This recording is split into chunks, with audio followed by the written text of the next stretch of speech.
Welcome to FranCoach's Franchising 101 podcast series. Here we talk about all things franchising. What is it all about? Is it for you? How do you find the best one to own? And so much more. Now your host, Tim Parmeter. Hello, everyone, and thanks for tuning in to the latest edition of FranCoach's Franchising 101 podcast.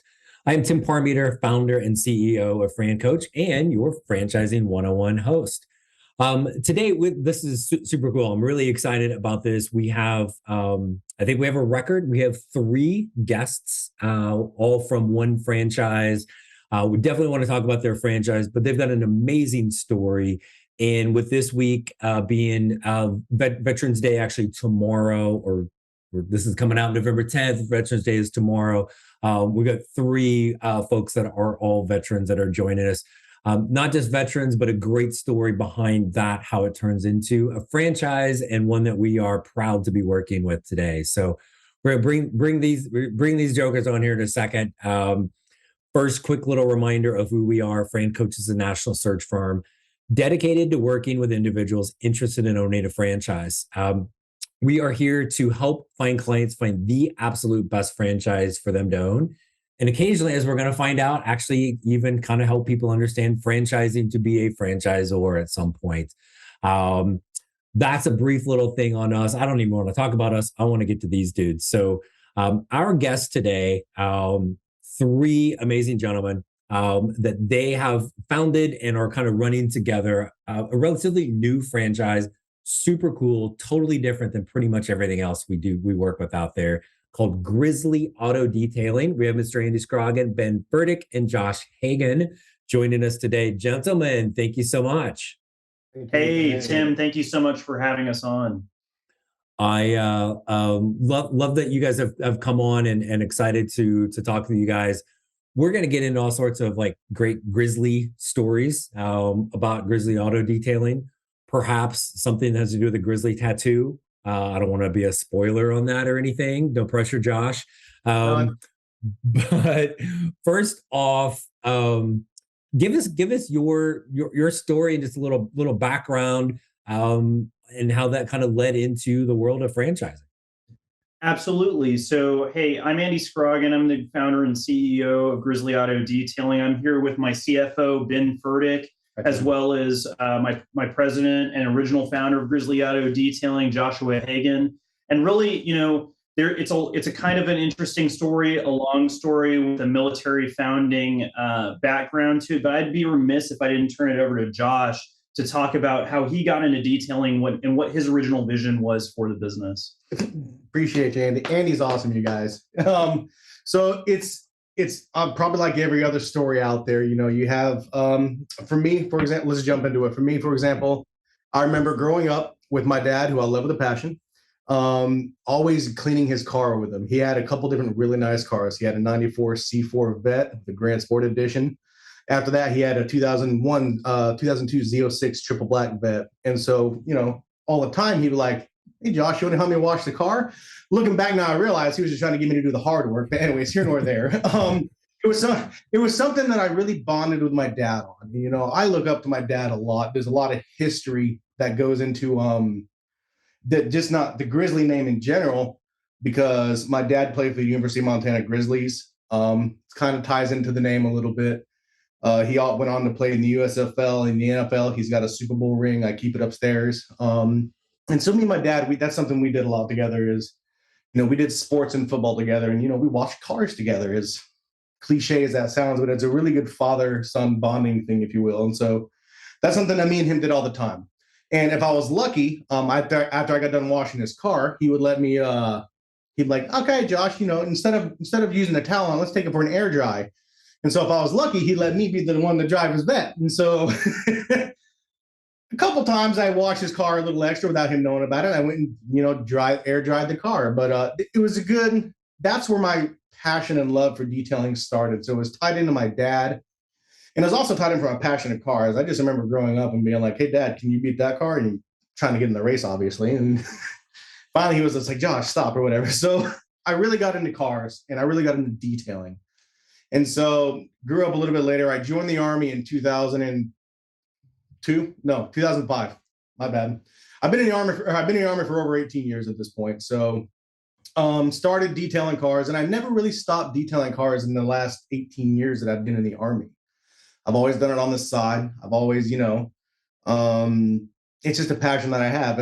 Everyone knows, if you come over to my house and you have a dirty car, my friends picked up on it because they come over to the house and the car was dirty. I'm like, dude, that's a nice Camaro. Why didn't you clean it? He's like, I don't have time. I'd go in the garage, grab all my stuff. I'm like, I got it. Don't worry about it, And so they got wise to it. And so I found out I started cleaning a lot of cars for free. And so at all my duty stations, I've been all over the country, been all over the world, combat deployed 4 times. The last one was with you guys. And so the last stint of it, so wherever I went, I always was detailing cars on the side because it was my passion. And so then I moved up to Fort Drum, New York. And then I was there and I was talking to my wife, Sarah, and it was actually kind of her idea. She's like, Josh, you need to stop washing cars for free. I was like, all right, cool, good bit. So I started doing washing cars and at this point, detailing cars, because there's a difference between washing cars and detailing cars. So I started detailing cars out of the garage. We got slammed really, really quick and fast because people found out how good the Grizz is at detailing cars, if that makes sense. To the point to where people would show up at the house Saturday morning on the weekends. It's my only day to sleep in. And there's a line of cars outside of my house. I'm like, oh, Lord, help me.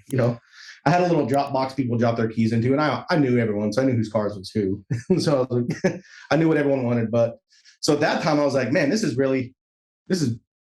washing cars. Who would have thought it was picking up like this? And so I got to the point I got so slammed. I actually started talking to my buddies. I'm like, hey man, you got any detailing experience? Oh yeah. Like one of my guys, friends named Jerry, talked to him. I was like, hey, you want to help me detail some cars on the weekend, type of thing?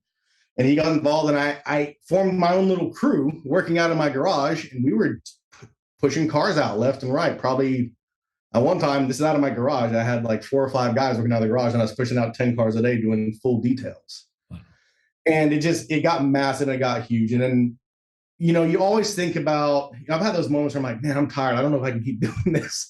Especially I'm not 20 years old anymore. And so I was like, I know that I developed something that worked, and it was making money, and it was, it was doing a good job. And so I was like, all right, cool. How can we scale this? Now, keep in mind, all this was taking place and it was booming huge right before our last deployment, which is where we deployed to Afghanistan.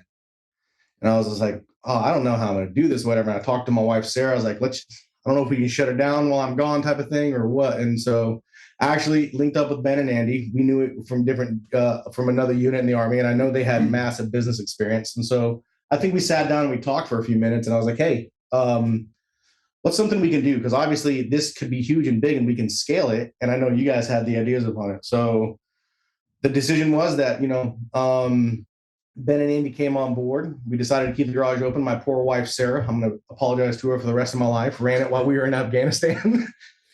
And we got to Afghanistan and immediately started working on everything, the business plans, ideas, conceptions, what we wanted to see, what we wanted to make happen.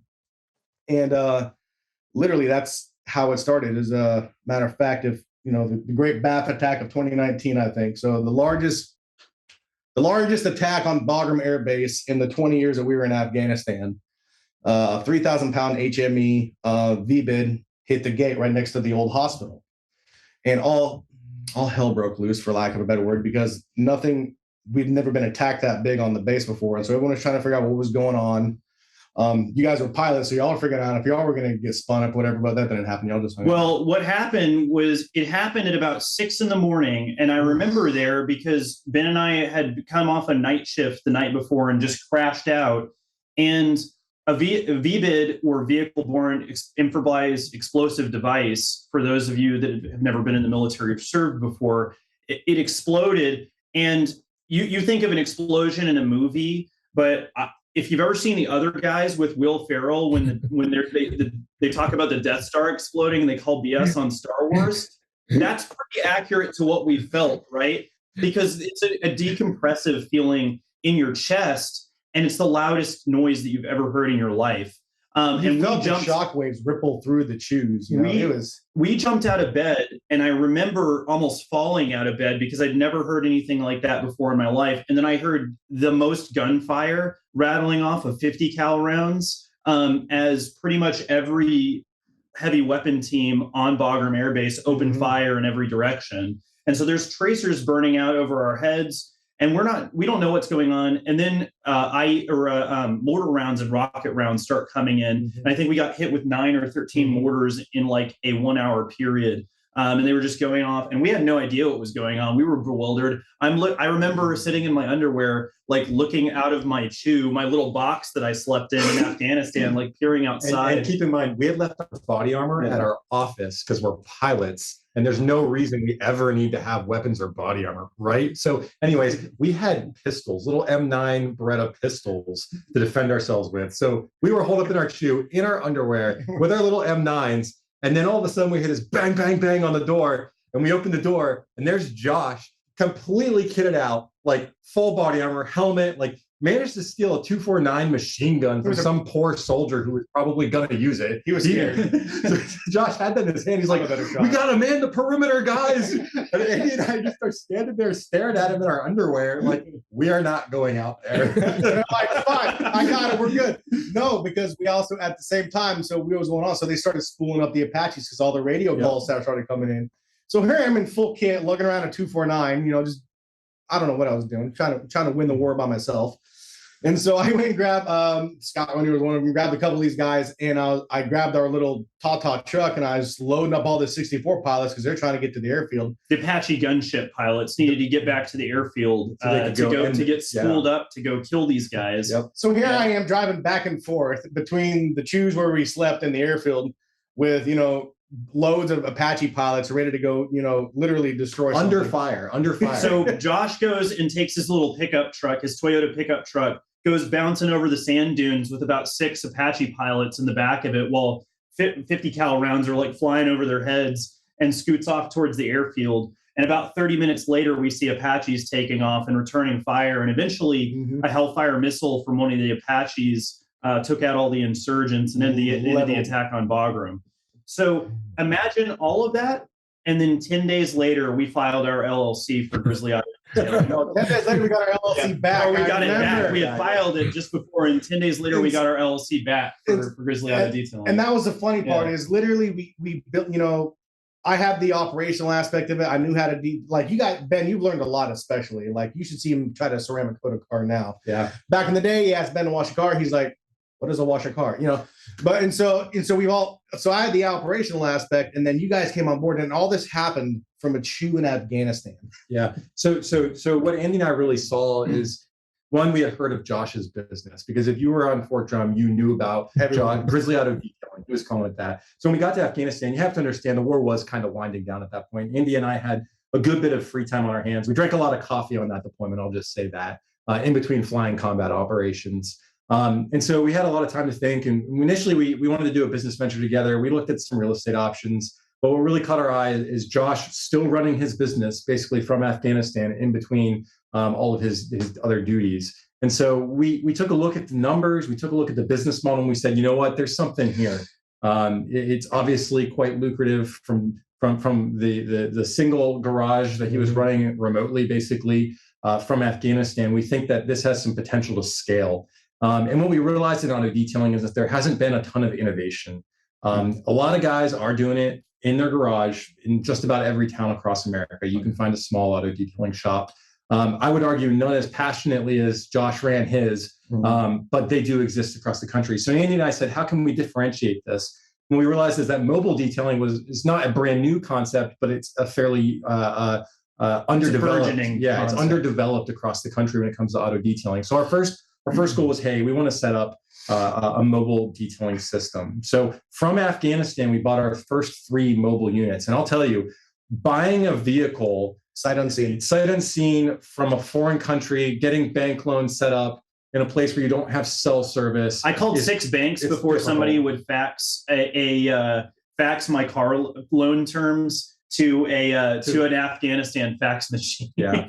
So we ended up buying 3 vehicles while we were there, and we had vehicles operating, doing mobile auto detailing before we were ever back in the United States.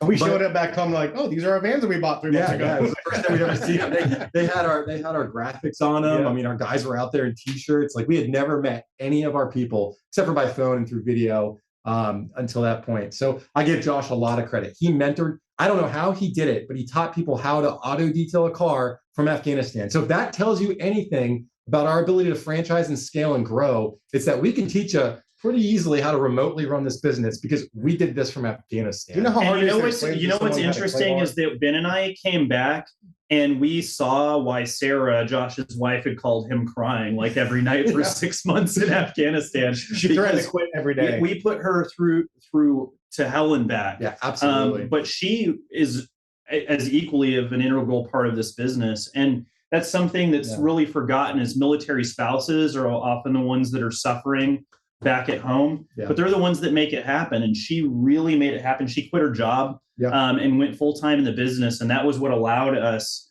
to seamlessly transition and fully work on this project as a team. She worked for free for 5 months. I'm never going to hear the end of that. Yeah, right. what we realized, just working with Sarah and her managing the back end, is that we really wanted to develop a system that could scale, not just from an operational standpoint, but from back end operations. So we realized that if we were going to do this, we needed to develop a mobile application. The service is not completely on demand, but we wanted to structure it very similarly to any typical on-demand service you would see in the United States because of the customer experience that we could create and because of the ability to enable our detailers to seamlessly go and service a customer, get paid, have a tip left, have a review left, everything all from the palm of their hand. So we ended up developing 3 unique app platforms, you could say. We have a actual customer mobile application, and then we have a back-end franchisee or operator application that the driver uses to go and service the customer. And then we have a browser-based system that allows us to completely run everything from the back end for our franchisees or for our operators. Do you know how to wireframe a mobile application or read it or write HTML by any chance? No, but I'm sure one of our 3 listeners do. So if so, Neither did we, but we taught ourselves in Afghanistan and we sat down and wireframed and designed this entire mobile application as in a fever dream fugue state at 1 o'clock in the morning every night, sitting there and typing on our computers. And it was just we ended up contracting out the back end development of it, but every single page that you see on that app, we painstakingly designed and placed buttons and thought about the text. It is a well-designed mobile application, and we've seen great results ever since we launched it.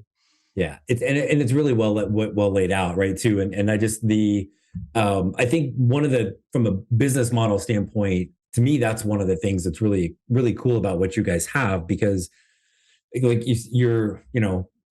a mom and pop industry, right? But when you can get things that are on this little device that is never very far from us, and make it easy to be able to click, and somebody's gonna come to my house or my office or whatever, and next time I see my car, it's gonna look like brand new. That's game changer stuff. So I love the tech, and way back to the beginning of all this, I can't I was blown away hearing your story. And for those of us that don't have military experience, oh, hey, I watched some stuff on TV, right? And anytime we get the other guy's reference on is always a good thing. But I just for the 3 of you and just in general, I want let's just take them all. I can't thank you guys and all of the men and women who serve and have served. Thank you so much for that. And I think you guys' point too, the spouses, the families, I can't even imagine how freaking hard that is. My wife and I technically have residents in different states. We go a week without seeing each other, right? And that's 2 minutes in your world, right? So really thank you, and for all of that, and for everybody else listening out there. Hey everyone, I wanted to take a quick break from our podcast to tell you about our amazing friends at Entrepreneur. If you're looking to become a franchisee or simply learn more about business ownership, and guys, let's be honest, you're listening to the Franchising 101 podcast, so we know you have some interest in this. And I really encourage you to go to entrepreneur.com to check out all of their great content and resources. Seriously, Entrepreneur has everything, all the way from a bookstore to the best podcasts, webinars, and videos, plus information on upcoming events and the latest articles that seriously, they cover all aspects of franchising and business ownership. If you're having trouble deciding which franchise is right for you, start with Entrepreneur's renowned Franchise 500 ranking, which highlights the best franchises of 2022. For 45 years and counting now, Entrepreneur has been and continues to be the most widely recognized and respected authority in the franchise market. Digital and print subscriptions are available, so you never miss out on anything. So seriously, what are you waiting for? Go to entrepreneur.com right now and learn more.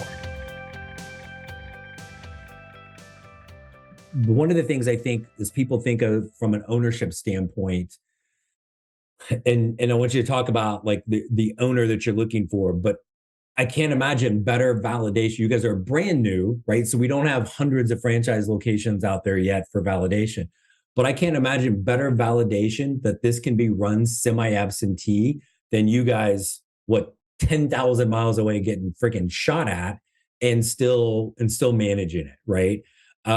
Now you're back, you're established, you're finding owners. We know semi-absentee can work. What about somebody that does want to be full-time as an owner? Do you need them out there being Josh detailing all day long? Do you want that? What are you kind of looking for there? So I'll turn it over to Ben to talk some of the specifics, but I would say this just initially is that what's a franchisee really in any industry? It's somebody executing on a known plan, right? And so one of our first constituents that we look at is military folks, because what's better than to continue your mission in life after transitioning the military than joining with a veteran-led brand that caters and really ministers to a military population, because we speak the same language. And we look for people that are military, especially non-commissioned officers transitioning from the military, because what is being a non-commissioned officer in the military? It's executing on a proven plan, right? Yep. Or some idiot's plan anyways. Hey, as long as we execute, that's all that matters. So, and so we look for somebody that can read a book and execute what the book says. Is part of what we look at. But Ben, I think you can talk. Yeah. So Tim, we've worked with a whole bunch of different types of people already, because we've already operated this model for several years and we've gone through a lot of hiring. And so, most people, when they think about auto detailing, they might think that they're going to be the ones out there doing a lot of the hard labor and washing a car in the sun, or lifting their equipment in and out of the back of the van. And that just doesn't need to be the case in our model, because of course we are semi-absentee friendly. So our mobile app does a lot to help that, but also we've got years of experience in auto detailing at this point, corporately speaking. We figured out a lot of the kinks that are associated with auto detailing and developed a lot of policies and procedures that really allow people to operate. We say semi-absentee, but it's almost completely absentee, to be honest, if you want to be a basic absentee owner. In all environments too. Because we've just seen a lot of the problems that come up in the industry, and we can work directly with the operators that the semi or absentee owners end up hiring to solve most issues before they ever become elevated. And then when it comes to people who potentially want to operate a franchise and be the actual detailer themselves, they'll find themselves with more support than they've ever had before in anything they've done. We will be right by their side for every single detail. We deal with the customer support. We deal with customer conflicts or disputes that may arise. We ensure that they have a high quality of training, so that when they go out there, our customers know what they can expect and see the same quality from every detail every time. We provide a national call center so that they don't have to actually take appointments. The operator doesn't have to worry about scheduling and booking appointments, which is huge in the service industry, that we take that from them. Now, our call center augments our mobile app, which also allows customers to book seamlessly with no interaction from either a customer service representative from us or from the franchisee themselves. So we allow a very, very hands-off approach when it comes to having to manage the back end of your business as an operator. You go out, you learn your craft, and you become a really great auto detailer if that's what you want to do in your life. Gotcha. Well, I would think somebody that's maybe more active in the business, and correct me if I'm wrong on this, guys, like you think of all the marketing things you have in place to, again, drive people to the app, make that phone ring, right, to the call center.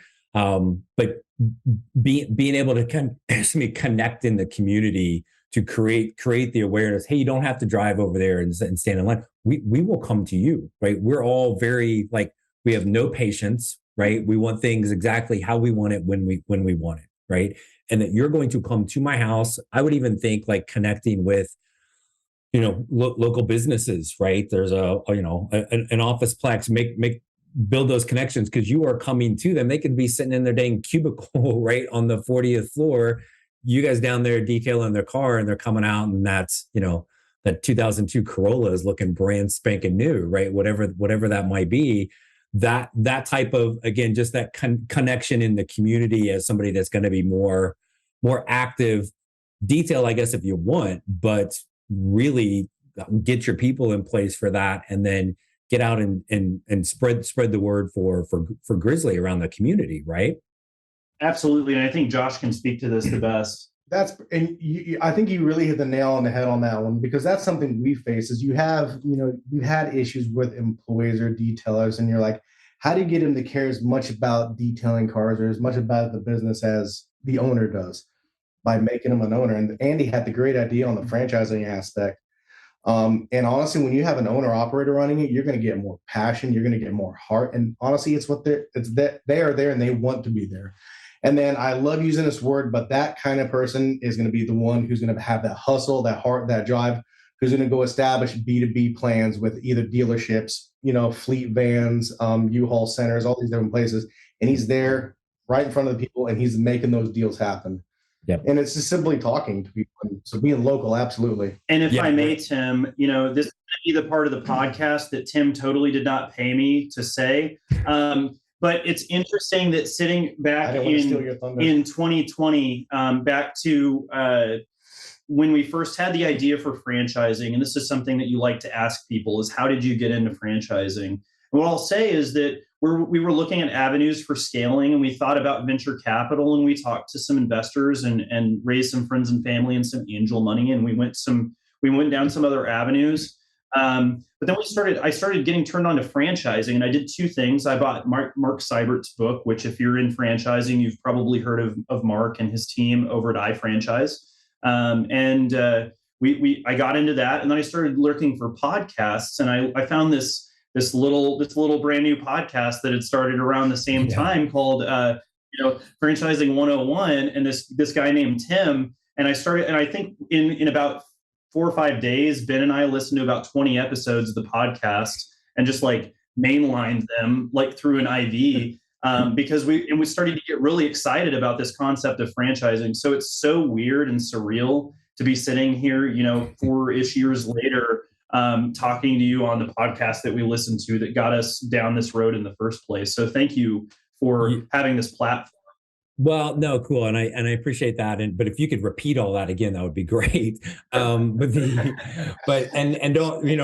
it goes south, don't come find me. Right. So no, it is. And the fact that like you told me that the other day, and I was like, man, that's really cool. And we've been able to, like, really, it's cheesy. And what's funny is, on the off chance my wife would actually listen to this, because she would tell you like, oh God, don't listen to the first ones, they sucked.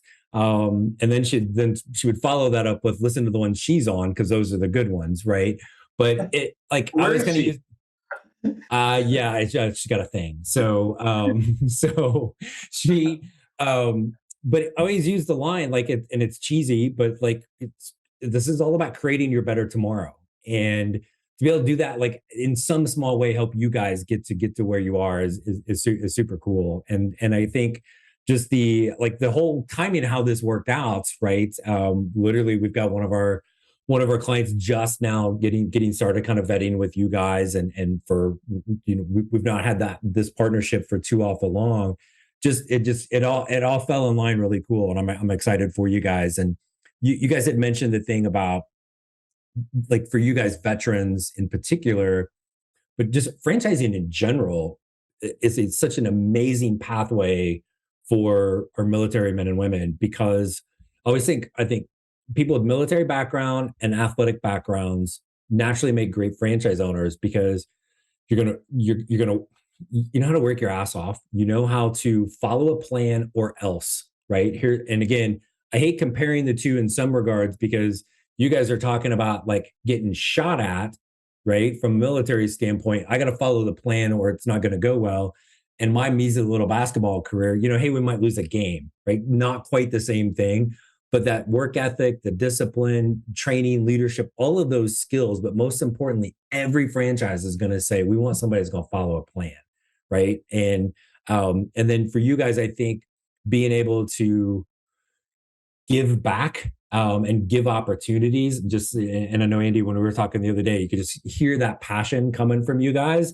Not that somebody has to be a veteran to own a Grizzly auto detailing, right? You still need to follow the plan, or Josh gonna show up and smack you guys around, right? So when you come to training and Josh starts like teaching you stuff, you're going to feel like you're in the military, but that's all right. And you mess up something on somebody's dash, and Josh is making you drop and give you 20. So be prepared. So what else from a Grizzly auto detailing standpoint, as somebody is listening, right? And again, I said earlier, 3 listeners, but they're all actually on this podcast. So if there happens to be anybody else listening, right? Long time listeners, first time callers, right? There we go. Love it, man. I can't believe it took you that long to get that one in. What else would you guys want somebody to know that's thinking, hey, like, again, the automotive, this is totally different than anything else that's out there. You've got an amazing tech platform. You got open space basically everywhere in like the country, right? Opportunity to get in, scalability is fantastic with this. What are we missing? What else would you want to share about Grizzly Auto Detailing from a franchise prospective franchisee standpoint?